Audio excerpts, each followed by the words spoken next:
So the most common question that I'm asked when I ask for questions is, why did you become a monk? It's the thing that everybody wants to know. How did that happen? Why would you give up the world? Why would you give up a lot of pleasures in the world, relationships, and the freedom of money, having wealth, and so my Dharma journey started when I was about 35. I'd never heard the word Dhamma before. I didn't know anything about Buddhism. I'd never read a book about Buddhism. I'd done a little bit of yoga and a little bit of meditation, maybe 5, 10 minutes at the end of a yoga class. But I didn't really know. I had no spirituality at all. I'd rejected the Christianity of my parents when I was a teenager. And but I had a friend. I was 35. He was about 32, 33. We were kids together, lived across the street, my friends.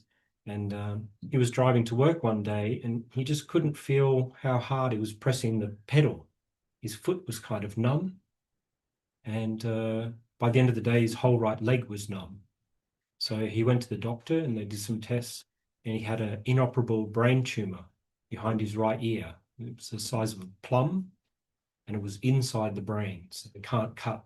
I think if it's on the surface of the brain, they can maybe cut it off, but they can't cut into the brain and take it out. And he had 2 life insurance policies, which both paid out while he was still alive. The chemotherapy had a 2% success rate for that it was quite a rare type of cancer. And he had the best doctors, the best private hospitals, latest drugs, everything. And he was dead in 9 months. And he had a wife, a 2-year-old, a 4-bedroom brick house, a good job, shares, everything, and everything going in life. And just like that, he was gone in under a year. And that was a big wake-up call for me because I was working in Brisbane and working very hard, making good money, but finding no meaning in life, not just working hard and trying to enjoy having money, chasing sensual pleasures, basically, and going on holidays and restaurants and all of the things, normal things that people do. But this really rocked me. Like, what is the purpose of everything if you can just be driving to work one day and you can't feel the pedal under your foot, and then within a year you're dead, you're gone. It just really left me not with many answers. And so, like I said, I had no spirituality. I had nothing to fall back on. No one, my mother, even now, I've been a Buddhist monk for 13 years, and my mother's like, "Oh, don't talk about death." So it's just a taboo subject in my house. As I growing up, I never had a conversation about death with my parents. And so, but I had a bucket list. Someone had encouraged me to write a bucket list, and I had that on the back of my door. And number one thing was to sail around the world. And so I quit my job and I started doing sailing lessons. And I thought that would somehow fix it. If I just go to sea and do the things that I want to do in life, then that's the answer. And I think that's quite a common answer in the modern world. Just seize life and do what you want to do while you've still got time to do it. So, but a friend of mine had been talking about this Vipassana. He'd been talking about Vipassana for years. Vipassana, Goenka. And I'd never could take 10 days off work to go and do it. I could never justify. I wanted to go to the Great Barrier Reef or Bali or Thailand or do something exciting. I didn't want to sit in a room with other people and be silent for 10 days. But now I had a lot of time. I was waiting for a sailing course to come up. And so I signed up for this Vipassana course. And how many people here have done the Goenka Vipassana? Yeah, a number of people. So you get mixed reports. Some people think it's torture and hate it, and some people changes their life. And I was one of those people that changed my life. It really, suddenly I had a direction, enlightenment, something to strive towards, a direction to go in, and wholesome things. You know, I used to play guitar, but I always sang songs about breaking up and relationships and bitterness, and But no, I didn't want to sing those songs anymore. The chanting, Goenka's chanting, is just changed my mind to a wholesome direction. And but I did do the sailing. I sailed. I did deliveries from Brisbane, Samoa to Brisbane, to Darwin, Bali, Malaysia, and ended up in Thailand. And I thought I'll go and do another Goenka. And the second one, on day three, the pain started up again. I thought, I know how bad this pain's going to get, and I just I wanted something different. I thought, I can't do this. I can't do 10 hours of meditation a day for 10 days. I just couldn't physically do it. And then someone told me about the forest tradition, and we have sitting and walking meditation. And I thought, oh, that I can do. If I can get up when the pain gets too bad, I can get up and I can walk, and I can do that. And so, to cut a long story short, I ended up at Wat Pa Nanachat in Thailand, the international forest monastery that was started by Ajahn Chah. How many people don't know about Ajahn Chah? I've never heard of Ajahn Chah. Okay. So Ajahn Chah was one of the great meditation masters of Thailand in the last 50, 100 years. And he had many Western disciples. That was what was unique about him. He attracted Westerners to him, even though he couldn't speak English. Somehow he managed to teach Westerners a very simple and direct way of teaching. And he built up quite a following of Western disciples in Thailand. And then the Vietnam War happened and they moved to England. There was a monk called Lompo Samedo, or Ajahn Samedo at that time, an American monk. And I was very lucky when I went to Wat Pah Nanachat. Lompo Samedo was actually there. Ajahn Samedo he'd retired from the monastery in England and he'd moved back to Thailand.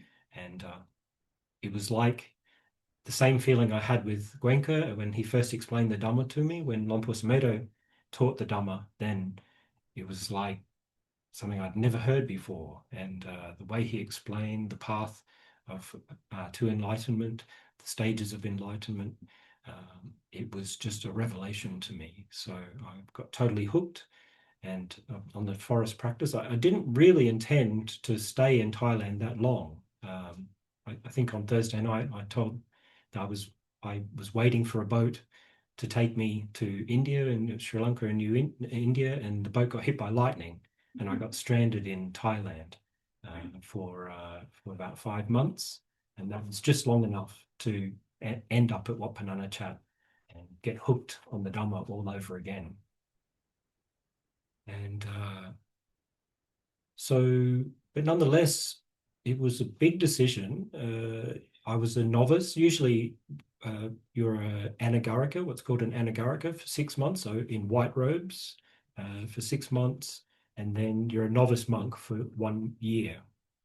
And at the end of the first year, I became a novice monk. And at the end of the first year, they said, well, you're welcome to ordain. You're fit into the community. Just learn the chanting, sew the robes. We have to hand sew our robes. It took me 3 months to hand sew my robes, sewing every day.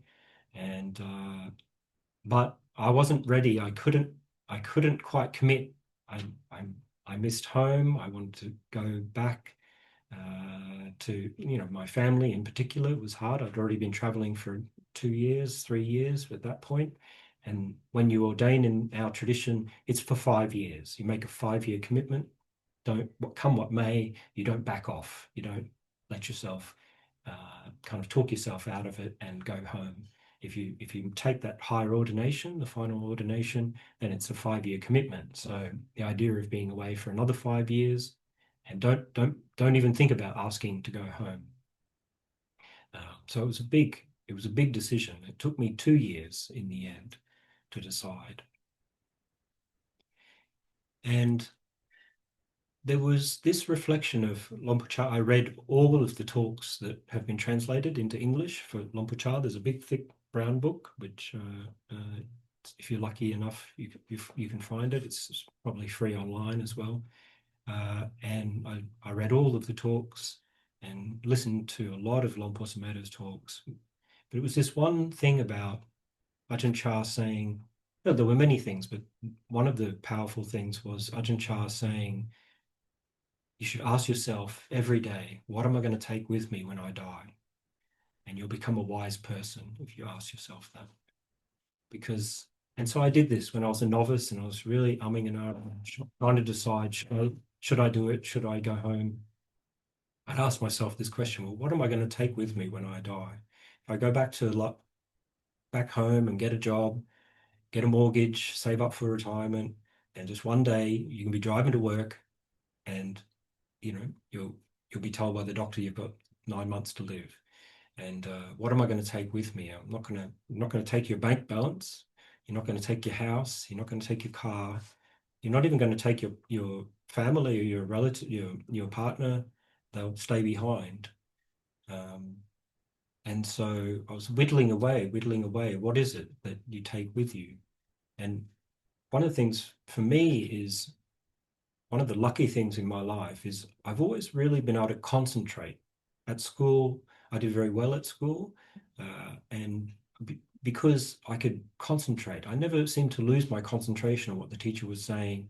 Other children, kind of struggled with that or the playing up in class, and I was always really attending to what the teacher was teaching and could concentrate for long hours studying and did very well, at school and went to university and that was a real um, gift for me. And talking to my mother, I never had children. I was married once, but I never had children.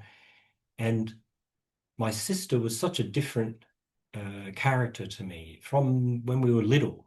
If mum said you should eat cereal for breakfast, my sister would rebel and she'd eat toast. And I'd be a good boy and I'd eat the cereal. And it was just everything was like that through our lives. And if you talk to parents, or if you are parents, that I'm sure that you see the character in the child from the very young age, and that character kind of unfolds as they get older. But there's certain characteristics which are there from birth. And my, real gift was concentration. And so the teaching on samadhi, if everyone's heard of samadhi, who hasn't heard of samadhi? Samadhi. So samadhi is translated as concentration often, but it's the kind of concentration rather than kind of concentrating on a maths test, kind of furrowing your brow and kind of really concentrating hard to try to figure something out. It's like the concentrating of making toffee. So if you put sugar and water together and you boil them and you simmer them and the water evaporates off and it becomes more and more concentrated. And that's what we're doing in meditation, where we're letting go of the future, letting go of the past, which we spend so much of our time thinking about the future and the past, planning and mincing over things from the past. And we're concentrating the mind in the present moment. So we're setting up a perimeter. And by just being with what is really present, then the mind gets less scattered. It becomes more concentrated. So it's not this kind of tense effort to concentrate the mind. And this is what I was trying to do in the guided meditation, was just put a perimeter around and to say, whatever's happening in the present moment, that's good enough to start with. Concentrate the mind in that way, letting go of thoughts about work and what's happening outside and what Donald Trump's doing and all of those things, just letting all of that go and concentrating it in the present moment and then focusing in, focusing in. And the smaller the surface, the greater the concentration. So, and when you, as the mind gets more and more concentrated, you have to be more delicate. Like you can't, as the toffee becomes more and more toffee, you can't have too high a heat or it's going to burn. You've really got to simmer it even more slowly, get more subtle until you can concentrate it right down onto a small surface area. And that's samadhi. That's called samadhi. And this is one of the it's a factor of the Noble Eightfold Path. It's the kind of the highest teaching of the Buddha in a way, is to concentrate the mind. And I won't talk about jhanas, but the sama samadhi, correct concentration. It's this process of making the mind more and more refined and more concentrated. So, and how concentrated my mind is when I die. Am I going to leave that here? Does anybody else move in when I go out and inherit my concentration? No, nobody will inherit that. Nobody else can buy that. I don't leave it here. It it's a quality of mind, and that was my conclusion. That was one of the things that I'm going to take with me when I go. Um, and all of the parameters, if you've heard the parameters, we switched that one out. The parameters, the 10 parameters, all of these qualities, kindness, generosity, determination, and patience is another good one. It's a subtle, it's not something that's promoted in our culture anymore, really, very much, but patience is something, it's in the face of somebody doing something irritating. Can you be kind? Can you be stable and rooted? I found walking meditation very useful for that, being in the feet. When someone irritates me and I can feel my heart starts pumping, I always go into the feet because I've done a lot of walking meditation, and I can just be with the feet and not with them and my dosa, my anger towards them. I do get angry and some people irritate me, but this mindfulness practice is an amazing refuge for that. And that's a paramita, that's a spiritual quality. And that's something you're not going to leave behind. Nobody's going to inherit your patience. They may be inspired by your patience and remember you. But I believe that when you die and if there's another life, I think every tradition, even if you end up as an angel in heaven or wherever you end up, these spiritual qualities are what you're going to take with you when you die. That you don't have to leave them behind.